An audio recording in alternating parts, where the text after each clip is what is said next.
ইন্না আনজালনাহু ফি লাইলাতিল কদরি ওয়া মা আদরাকা মা লাইলাতুল কদর লাইলাতুল কদরি খায়রুম মিন আলফি শাহর।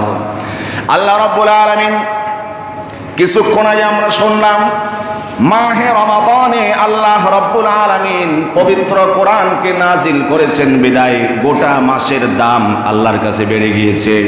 আল্লাহ বলছেন আমি আল্লাহ রাব্বুল আলামিন কোরআনুল কারীমকে অবতীর্ণ করেছি মাহে রমাদানের শবে কদরে। এই শবে কদর জাগ্রত থেকে কেউ যদি আল্লাহর গোলামি করতে পারে হাজার মাস বন্দেগী করার চেয়েও আমি আল্লাহ বেশি উপহার দান করব। একটা রাত, এই রাতের দাম কেন হাজার মাসের চেয়েও শ্রেষ্ঠ রজনী কেন?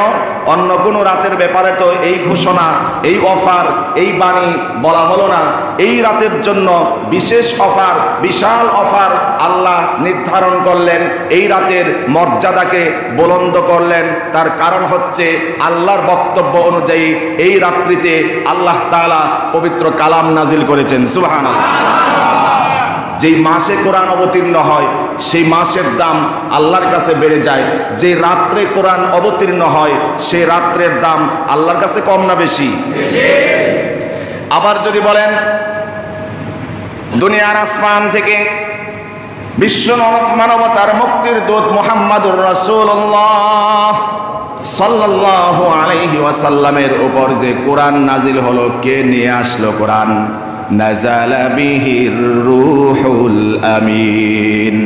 আল্লাহ রাব্বুল আলামিন পবিত্র কালামুল্লাহ শরীফের মধ্যে ঘোষণা দিয়ে বলেছেন যত ফেরেশতা আছে সমস্ত ফেরেশতাদের সেরা ফেরেশতা, শ্রেষ্ঠ ফেরেশতা জিবরিল আমিন আলাইহিস সালাতু ওয়াস সালাম এই কোরআনকে নবীজির উপর অবতীর্ণ করেছে। ফেরেশতার দামও বেড়ে গেল, মাসের দাম বাড়লো এই মাসে কোরআন অবতীর্ণ হওয়ার কারণে, রজনী বা রাত্রির দাম বাড়লো সেই রাত্রে কোরআন অবতীর্ণ হওয়ার কারণে। ফেরেশতা সমস্ত ফেরেশতার চেয়ে মহান, সেরা, শ্রেষ্ঠ ফেরেশতা হয়ে গেল। সব ফেরেশতার চেয়ে দামি ফেরেশতা জিবরিল আমিন আলাইহিস সালাতু ওয়াস সালাম, সেই ফেরেশতা নবীর কাছে কোরআনটা আল্লাহর পক্ষ থেকে নিয়ে আসার কারণে ওই ফেরেশতাও সমস্ত ফেরেশতাদের চেয়ে সেরা ফেরেশতায় পরিপূর্ণ হয়ে গেল। সুবহানাল্লাহ। এবার যদি বলেন যে এই কোরআনটা কার উপর অবতীর্ণ হয়েছে? মুহাম্মাদুর রাসূলুল্লাহ সাল্লাল্লাহু আলাইহি ওয়াসাল্লাম। নুজ্জিলা আলা মুহাম্মাদিন ওয়া হুয়াল হাক্কু মির রাব্বিহিম। এই সত্য, সঠিক, যথার্থ, যথাযথ মহাগ্রন্থ, ঐশী গ্রন্থ আল কোরআন আল্লাহর পক্ষ থেকে নবী মুহাম্মাদুর রাসূলুল্লাহ সাল্লাল্লাহু আলাইহি ওয়াসাল্লামের উপর অবতীর্ণ হয়েছে। নবীর উপর কোরআন অবতীর্ণ হওয়ার কারণে নবীর মর্যাদা কমছে না আরো বাড়ছে? বেড়ে গিয়েছে। যে মাসে কোরআন অবতীর্ণ হলে মাসের দাম বেড়ে যায়, রাত্রে কোরআন অবতীর্ণ হলে সেই রাত্রের দাম বেড়ে যায়। ফেরেশতা কোরআন নিয়ে আসলে সেই ফেরেশতার দাম বেড়ে যায়। যার উপর কোরআন অবতীর্ণ হলো তার দামও বেড়ে গিয়েছে। কথা বলতে হবে, ঠিক কিনা? ঠিক তেমনি ভাবে এই কোরআন যদি 1450 বছর পরে কোনো কাঁচা কচি জবান দিয়ে উচ্চারিত হয়, আল্লাহর কথাগুলো যদি উচ্চারিত হয়, সিনায় যদি লেপন হয়, এই ছোট্ট সিনাতে যদি কেউ সেভ করে, তার মর্যাদা আল্লাহর কাছে আছে না নাই? আল্লাহর কাছে আছে। মানুষ কোরআনের কারণে, কোরআনের শিক্ষায় শিক্ষিত হওয়ার কারণে মূল্যায়ন না করলেও আল্লাহর দৃষ্টিকোণ থেকে, আল্লাহর বিবেচনায় অবশ্যই অবশ্যই অবশ্যই হাফেজে কোরআনের মর্যাদা আছে। দুনিয়ার মানুষ মর্যাদা দিতে জানে না, দুনিয়ার মানুষ কোরআনের হাফেজের মর্যাদা দিতে জানে না। দুনিয়ার মানুষ ঐশী গ্রন্থ যারা সিনায় লালন করে তাদেরকে পরিপূর্ণ শ্রদ্ধা, সম্মান, ভালোবাসা, স্নেহ দিতে জানে না। বাংলাদেশে এমন অনেক মানুষ আছে কোরআনের হাফেজদেরকে, আল্লাহর কোরআনের খাদেমদেরকে ঠকাইতে পারলে আত্মতৃপ্তির ঢেকুর তোলে। জোরে বলতে হবে, ঠিক কিনা? কিন্তু আল্লাহর দৃষ্টিকোণ এমন না, আল্লাহর বিবেচনা বোধ এমন না, বিশ্ব মানবতার মহান লিডার, মহান শিক্ষক নবী মুহাম্মদুর রাসূলুল্লাহ সাল্লাল্লাহু আলাইহি ওয়াসাল্লামের দৃষ্টিভঙ্গি এমন না। তিনি সার্টিফিকেট দিয়েছেন, তিনি সার্টিফিকেট দিয়ে বলেছেন, খায়রুকুম মান তাআল্লামাল কুরআনা ওয়া আল্লামা। এই পৃথিবীতে যে যত শিক্ষায় শিক্ষিত হও, উচ্চ ডিগ্রি অর্জন করো, ডাক্তার হও, ব্যারিস্টার হও, ইঞ্জিনিয়ার হও, ডিসি হও, এসি হও, ওসি হও, যা কিছু হও না কেন, আল্লাহর কোরআনের সামনে, আল্লাহর কোরআনের ধারক বাহকের সামনে তোমার বিন্দু পরিমাণ মর্যাদা নাই।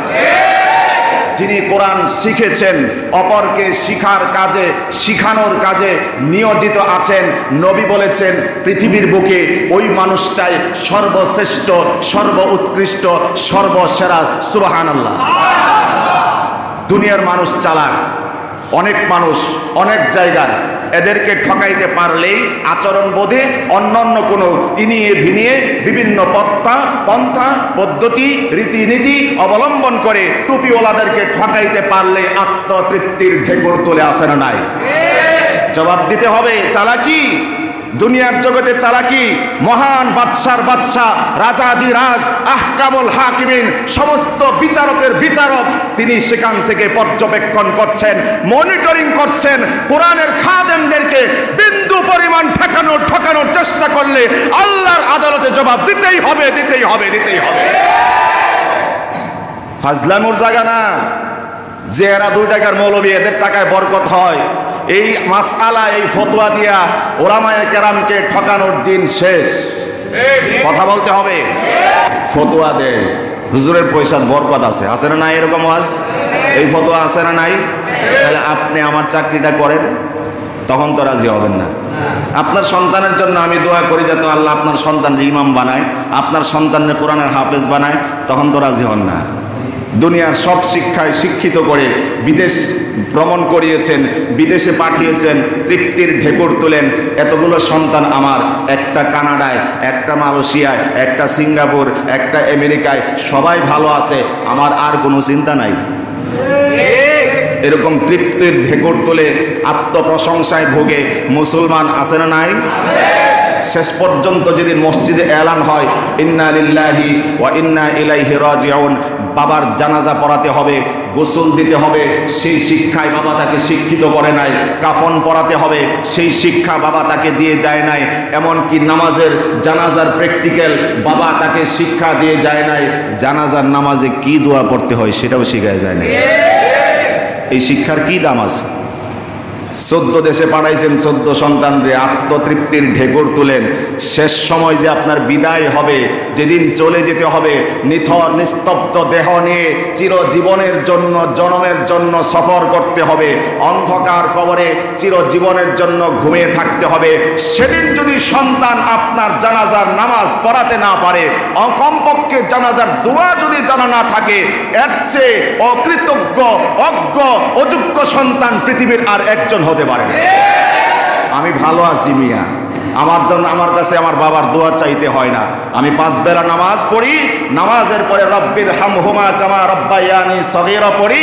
আমার বাবা আমাকে সেই শিক্ষায় শিক্ষিত করেছেন, আমার মা আমাকে সেই শিক্ষায় শিক্ষিত করেছেন। দুনিয়ার মানুষ যদি চালাকি করে আমাকে ঠকাতেও চায়, আফসোস নাই, কোনো রকমের দাবি দুবা নাই, আল্লাহর দরবারে তারা জবাব দিতে হবে। এটা আমি বলে কথা না, সমস্ত টুপিওয়ালাদের কথাই বলছি, সমস্ত টুপিওয়ালাদের পক্ষপাতিত্ব করে কথা বলছি। এদেরকে খুশি করেন, কমপক্ষে এতটুকু তো হবে।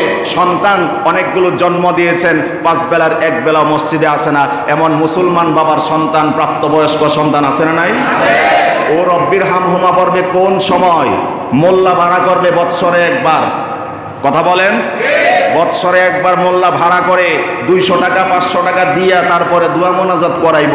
কিন্তু কিভাবে দোয়া করতে হয়, কি পড়তে হয়, ঈসানে সওয়াব কিভাবে করতে হয়, এই শিক্ষা তো বাবা দিয়া যায় না। এই জন্য কমপক্ষে সন্তানকে যদি মানুষ নাও করতে পারি, যারা টুপিওয়ালা এই লাইনে পড়াশোনা করে লম্বা সময় পর্যন্ত ক্ষেপণ করেছে, আত্মার সম্পর্ক তৈরি করেন। হিংসা, বিদ্বেষ, ঘৃণা এইগুলো ছেড়ে দিয়ে আত্মার আত্মীয়তার বন্ধন এখানে তৈরি করুন।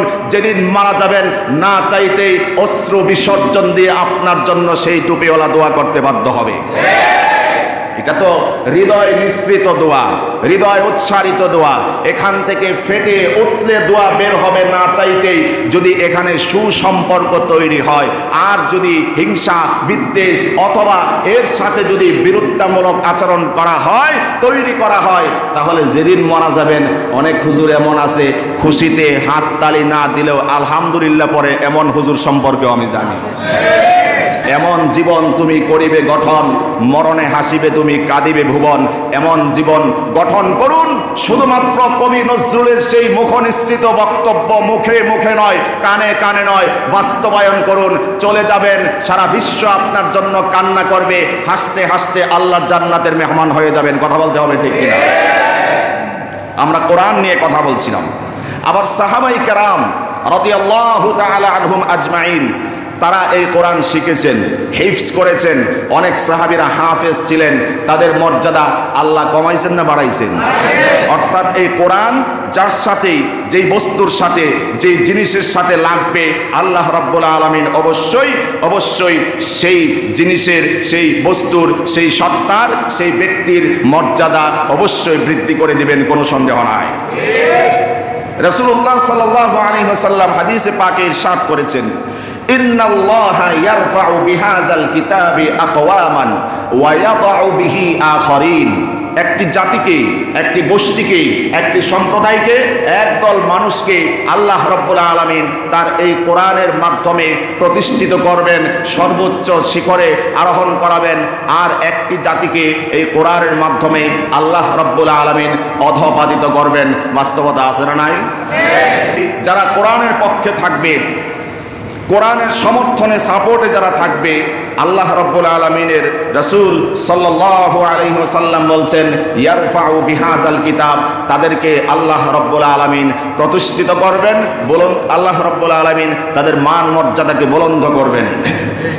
কিন্তু কথা হচ্ছে কোরআনের সাথে থাকতে হবে। কিসের সাথে? কোরআনের সাথে থাকতে হবে। কোরআনের সাথে থাকলেই পরে আল্লাহ আপনাকে আমাকে এই গিফট করবেন। কিন্তু আমরা কি কোরআনের সাথে আছি না নাই? কিন্তু সবচেয়ে বেশি নির্যাতিত, জুলুমের শিকার, জুলুম নির্যাতনের শিকার গোটা বিশ্বের দিকে যদি তাকান, ফিলিস্তিন, আফগানিস্তান, সমস্ত মুসলিম কান্ট্রির, ইসলামিক কান্ট্রিগুলোর দিকে যদি তাকান, আমরা দেখতে পাই তারা কোরআনওয়ালা হওয়া সত্ত্বেও তারাই সবচেয়ে বেশি নির্যাতিত, সবচেয়ে বেশি নিপীড়িত, সবচেয়ে বেশি জুলুম অত্যাচারের শিকার। কথা বলতে হবে, ঠিক কিনা? কেমন না কথা না? যারা কোরআনের সাথে থাকবে, আল্লাহ বলছেন তাদেরকে আল্লাহ মর্যাদা বাড়াবেন, প্রতিষ্ঠিত করবেন, উন্নীত করবেন। আর আমরা দেখতে পাই কোরআন নিয়ে আসি, তারপরেও আমরাই মার খাই, আমরাই পরাজিত হই, আমরাই নির্যাতিত হই, জুলুম আর নির্যাতনের শিকার হই। কথা বলেন, কেমন যেন উল্টো হয়ে গেল কথাটা। তার অর্থ হচ্ছে কোরআনকে তো আমরা রাখি, কোরআনের সাথে তো আমরা আছি বৎসরে একবার, এই রমাদানের উপলক্ষে। আর গোটা মাস, গোটা বৎসর, গোটা জীবন ওই কোরআনটা জীর্ণ শীর্ণ কাপড় দিয়ে মুড়িয়ে পেঁচিয়ে উঁচু স্থানে রেখে দেওয়া হয়। টেলিভিশন, অন্যান্য সোফা, অন্যান্য যে ওয়ার্ড্রপ, যা কিছু সামগ্রী আছে, চকচক করে, ফক ফক করে আল্লাহর কোরআন, শ্রেষ্ঠ কোরআন, মহাগ্রন্থ, ঐশী কোরআন, আল্লাহর সেই কোরআন নর্দমায় পড়ে থাকে, জীর্ণ শীর্ণ কুঠিরে, সে উঁচু জায়গাতে পড়ে থাকে। কথা বলতে হবে, ঠিক কিনা?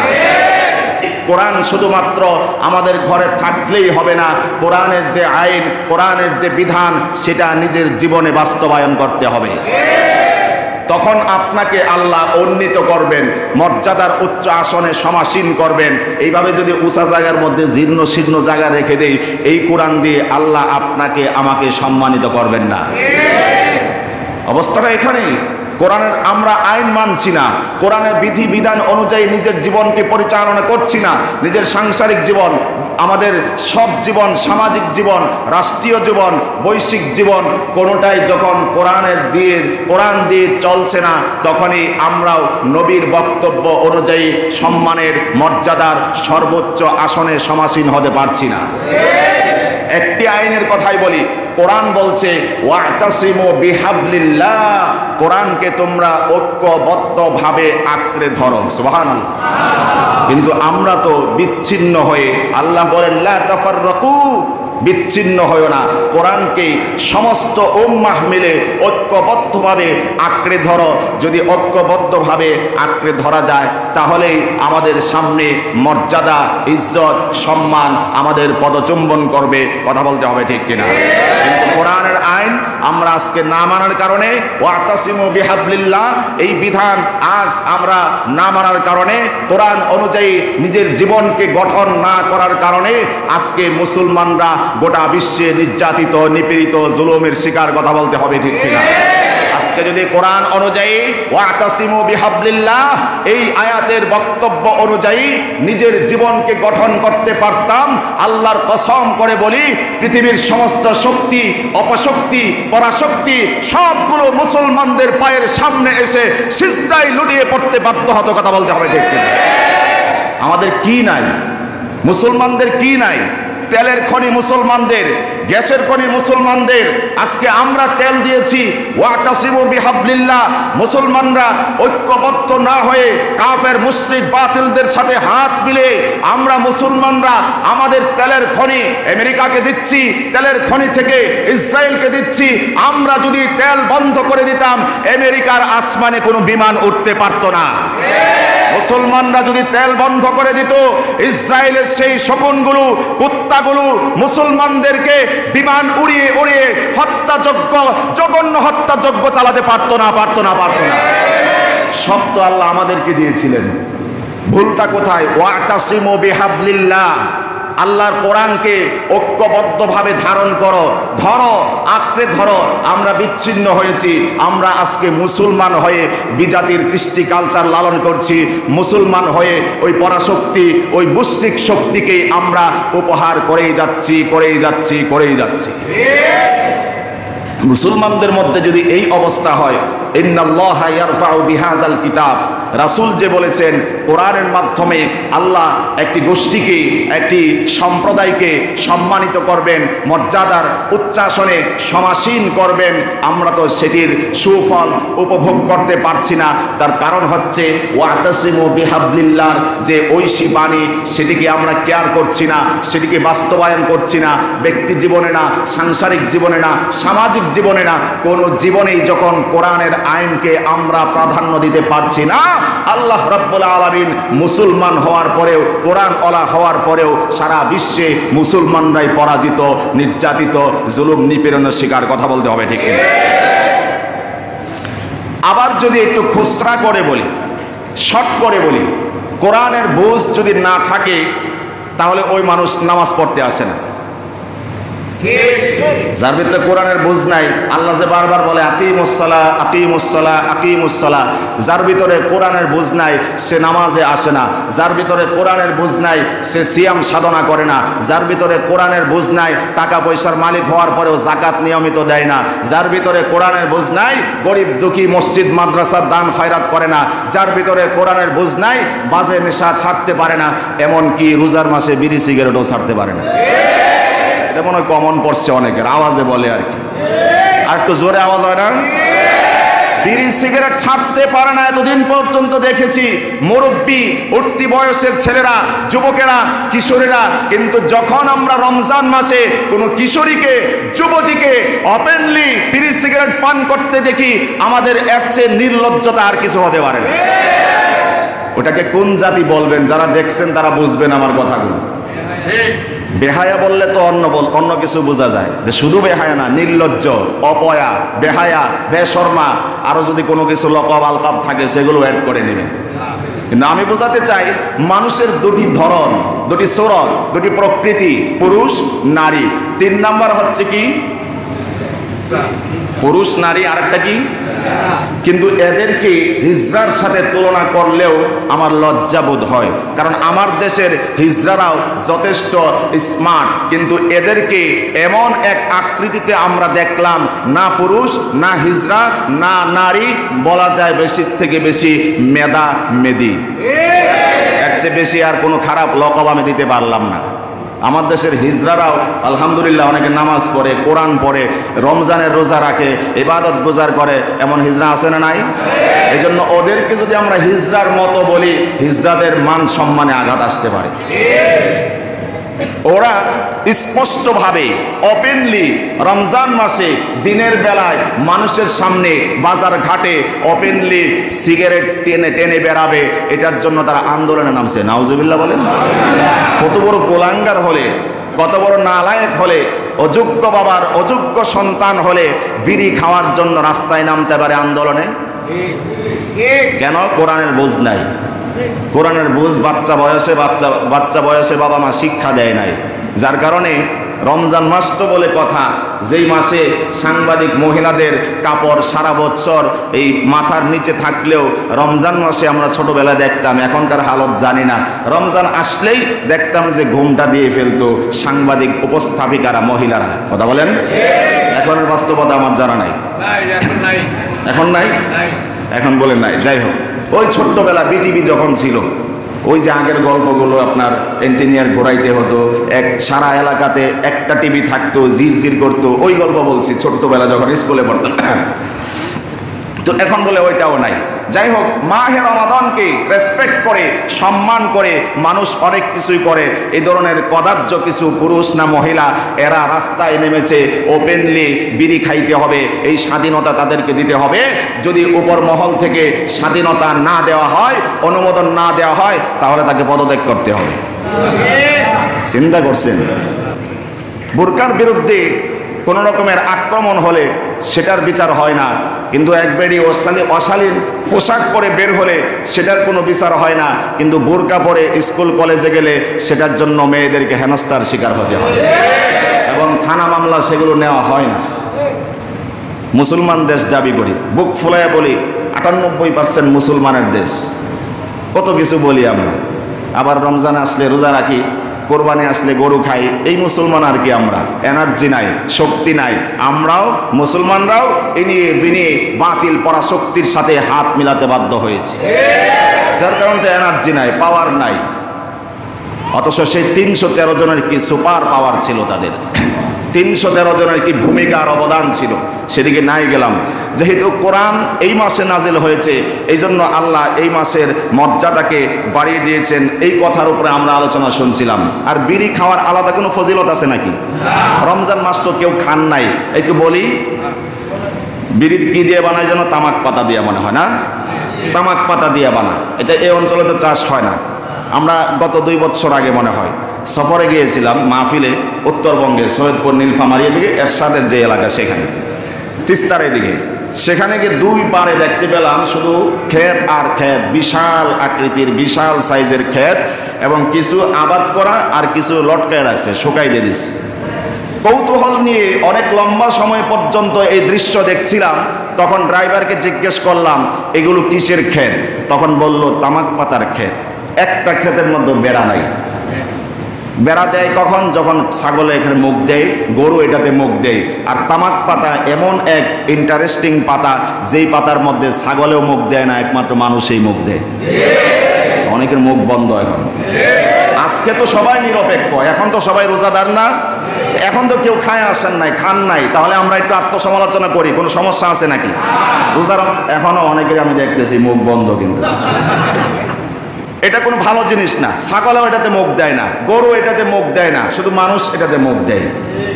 আর এমন এক খাবার এটা, পৃথিবীর যত সুস্বাদু বাহারি আইটেম আছে, বাংলাদেশের একটা জনপ্রিয় বিরিয়ানির কথাই বলি, হাজি বিরিয়ানি। বাংলা যদি ঢাকাতে যান, হাজি বিরিয়ানির নাম আছে, বা আরো যা যা আছে আর কি। এই বিরিয়ানিটা বাথরুমে বসে খাওয়া যায় নাকি? পোলাও খাওয়া যায় তো নাকি? পায়েস বা বিবাহের খাওয়ানটা তো বাথরুমে বসে খাওয়া যায়। একমাত্র পৃথিবীতে একমাত্র এই একটি আইটেম পৃথিবীর বুকে আছে, সেটির নাম হচ্ছে বিড়ি, সিগারেট। এটা বাথরুমে খাওয়া যায়, এবং বাথরুমে খাইলে নাকি অনেকের এটা ক্লিয়ার হয়। কথা বলেন? রাগ করেন না কেউ, রাগ করেন না কেউ। যেটা খারাপ, খারাপটারে খারাপ বললে সমস্যা আছে নাকি? এখন দিনকে দিনই বলতে হবে। যদি রাত বলি জুলুম হবে না? আবার রাতকে যদি বলি যে এটার দিন, তাহলে জুলুম হবে না? যেটা অন্যায় সেটাকে অন্যায় বলি। যারা খায় আমরা, তারাও তো এটা অন্যায় জেনেই খায়, কিন্তু হয়ে গেছে নেশা, ছাড়তে পারি না, এটাই তো দোষ। কথা বলেন? সমস্যা তো এখানে। যাই হোক, যে কথা বলছিলাম, পৃথিবীতে এই একটা খাবার যেটা ওখানে গেলে স্বাদে গন্ধে অতুলনীয় হয়ে যায়, এবং অনেকের গ্রামগঞ্জের মানুষের পেট নাকি ক্লিয়ার হয়, এটা না খাইলে পেট ক্লিয়ার হয় না। আবার এটা জাহান্নামে যত খাবার আছে এর মধ্যে বিড়ি সিগারেটটাও জাহান্নামের খাবারের সাথে মিলে যায়। নাউজুবিল্লাহ বলেন। আল্লাহর কোরআন থেকে বলছি, সূরাতুল গাশিয়া, আল্লাহ বলছেন লা ইউসমিনু ওয়ালা ইউগনি মিন জু'। জাহান্নামে যেই সকল খাবারগুলো থাকবে সেই খাবারগুলো জাহান্নামীরা যখন খাবে সেটা তাদের স্বাস্থ্যে কোনো রকমের এনার্জি তৈরি করবে না, পুষ্টি তৈরি করবে না।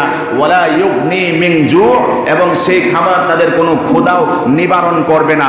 বিড়ি সিগারেট খাইলে স্বাস্থ্যে পুষ্টি হয় এমন কোনো ডাক্তার বলছে আপনাদেরকে? অথবা ক্ষুধা নিবারণ হয় বিড়ি সিগারেট খাইলে, এই ধরনের কোনো বক্তব্য এই পর্যন্ত শুনছেন আপনারা? তাহলে জাহান্নামের সাথে মিল আছে না নাই? লা ইউসমিনু ওয়ালা ইউগনি মিন জু', জাহান্নামের খাবার যেগুলো থাকবে সেগুলো মানব দেহে কোনো পুষ্টি তৈরি করবে না। ওয়ালা ইউগনি মিন জু', এবং ক্ষুধাও নিবারণ করবে না। স্পষ্ট জাহান্নামের খাবারের মধ্যে এটিও একটি খাবার মনে হয়, এটা মানব দেহে কোনো পুষ্টি তৈরি করে না, এমনকি মানুষের ক্ষুধাও নিবারণ করতে সক্ষম হয় না। আরেকটি কথা বলছি, বাংলাদেশে যত প্যাকেজজাত বা প্যাকেটিং করা খাবার আছে, ইনটেক খাবারগুলো আছে, সুস্বাদু খাবারগুলো আছে, এক্সাম্পল হিসেবে কি বলা যায়, নাই দিলাম, যে কোনো একটা খাবার ধরে নেন, ওই খাবারের গায়ে দেহে বা প্যাকেটে লেখা আছে এই খাবারটা যদি খান তাহলে ডায়রিয়া হওয়ার সম্ভাবনা আছে, এমনকি এটা খেলে জ্বর বা অন্য মাথা ব্যথা বা অন্য কোনো রোগ হওয়ার সম্ভাবনা আছে। আপনি সেই খাবারটা যতই সুস্বাদু হোক খাবেন? বাজার থেকে কিনবেন? এই একমাত্র এই খাবার যেটার মধ্যে ফতোয়া লেখা থাকে ক্যান্সারের কারণ, মৃত্যুর কারণ, তারপরেও মানুষ এটাকে কিনে, সাদরে কিনে, টাকা দিয়ে কিনে, বেশি টাকা দিয়ে কিনে, এবং সেটা রিল্যাক্সে, দিদারসে খেতে স্বাচ্ছন্দ্য বোধ করে।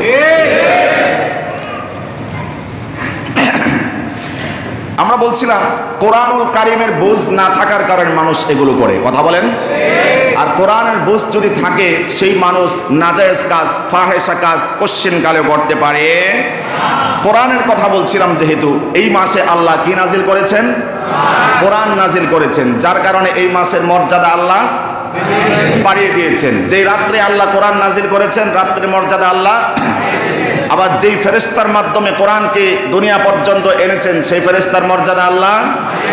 যার উপর অবতীর্ণ হয়েছে কোরআন তার মর্যাদা আল্লাহ বাড়িয়ে দিয়েছেন। তিনি বলছেন, বিশ্ব মানবতার মহান শিক্ষক যিনি মুহাম্মদুর রাসূলুল্লাহ সাল্লাল্লাহু আলাইহি ওয়াসাল্লাম, তিনি বলছেন কোরআনুল কারীমের একটি অক্ষর, একটি হরফ কেউ যদি তেলাওয়াত করে সাথে সাথে এক অক্ষরের পরিবর্তে একটি নেকি লিখে দেওয়া হয়, এবং সেই একটি নেকিকে 10 গুণে পরিপূর্ণ করে দেওয়া হয়। সুবহানাল্লাহ।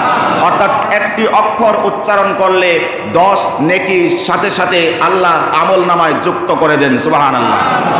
আবার নবীজি বিশ্লেষণ ব্যাখ্যা দিয়ে বলছেন আলিফ লাম মিম, আমি বলছি না আলিফ লাম মিম এই সবগুলোর সমন্বয়ে গঠিত শব্দ মিলে একটি হরফ, একটি অক্ষর, এমনটি নয়, বরং আলিফ একটি অক্ষর, লাম একটি অক্ষর, মিম একটি অক্ষর। কেউ যদি আলিফ লাম মিম 3টি অক্ষর উচ্চারণ করে আল্লাহ রাব্বুল আলামিন আমল নামায় 30টি নেকি লিখে ভরপুর করে দিবেন।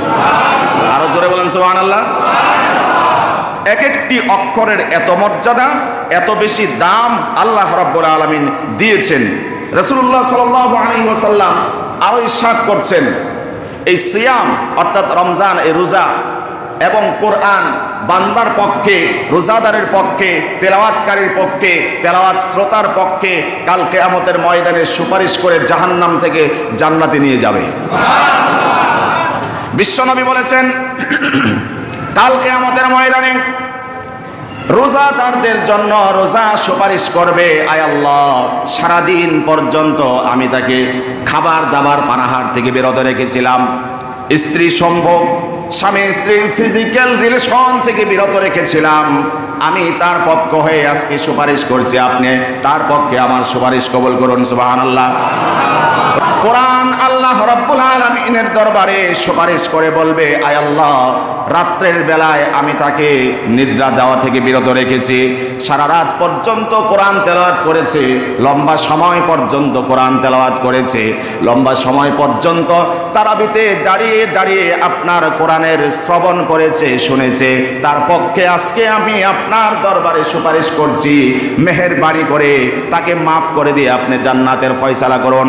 বিশ্ব নবী বলেছেন, ফায়ুশাফাআনি, কোরআন আর রোজা যখন বান্দার পক্ষে সুপারিশ করবে, আল্লাহ রাব্বুল আলামিন সুপারিশ কবুল করে নিয়ে জাহান্নাম থেকে মুক্ত করে চিরজীবনের জন্য জান্নাতের ফয়সালা করে দিবে।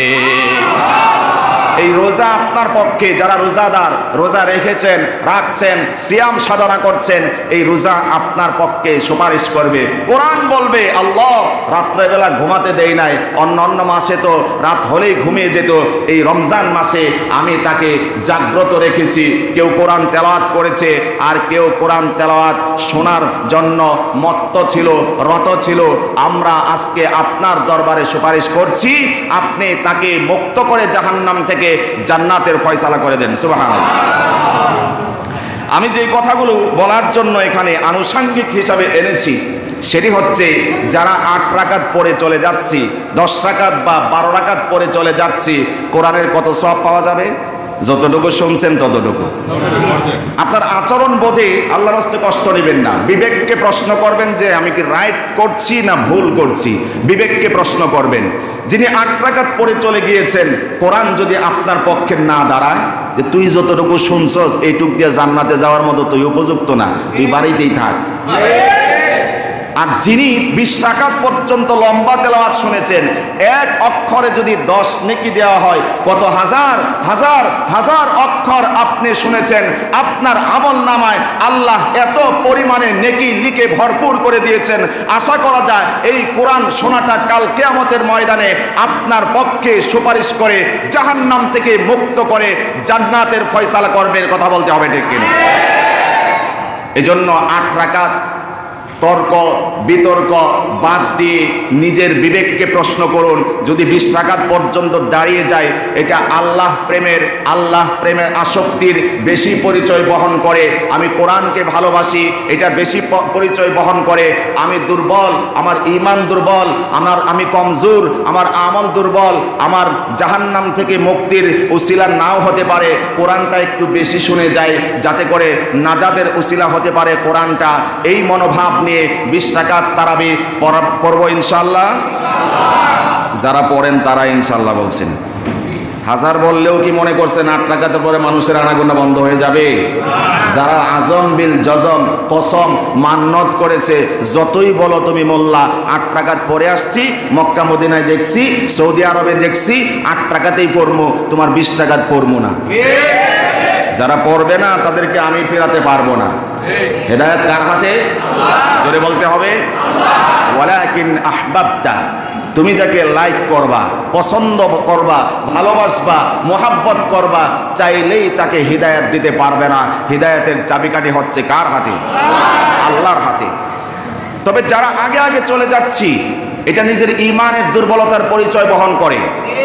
একজন ব্যক্তি নবী করিম সাল্লাল্লাহু আলাইহি ওয়াসাল্লামের কাছে এসেছে যে পরিপূর্ণ মুমিন কখন হওয়া যায়। রাসূল সাল্লাল্লাহু আলাইহি ওয়াসাল্লাম বলেছেন, ইদা সাররাতকা হাসানাতুকা, যদি তোমার ভালো কাজ করলে মনটা ভালো লাগে, আরো করতে মন চায়, তাহলে বুঝবা ফা আনতা মুমিন, তুমি পরিপূর্ণ কমপ্লিটলি ঈমানদার। আর যদি ইদা সাআতকা সাইয়্যাতুকা, খারাপ কাজ করলে যদি খারাপ লাগে, ভালো কাজ করলে যদি ভালো লাগে, তাহলে তুমি পরিপূর্ণ মুমিন, পাক্কা মুমিন। 8 রাকাত পরে যদি চলে যেতে ভাল লাগে, বুঝবেন দ্বিতীয় কাতারে আছেন। আর যদি মনে করেন কোরআনের আরেকটু তেলাওয়াত শুনে যায়, বিতর্কের জায়গায় থাকুক, 20 রাকাত শুনবো এই জন্য যে আমি আগে গেলে কোরআনের বাকি অংশগুলো, হরফগুলো শুনতে পারছি না, সেগুলোর যে সওয়াব নেকি অর্জন করতে পারছি না, এই জন্য আমি বেশি নেকি অর্জন করার জন্য 20 রাকাতেই পড়ব। এই ভালো কাজটা করতে যদি কারো ভালো লাগে, বুঝতে হবে আপনার ঈমানটা কমপ্লিট হয়েছে, আপনার ঈমানটা পরিপূর্ণ হয়েছে।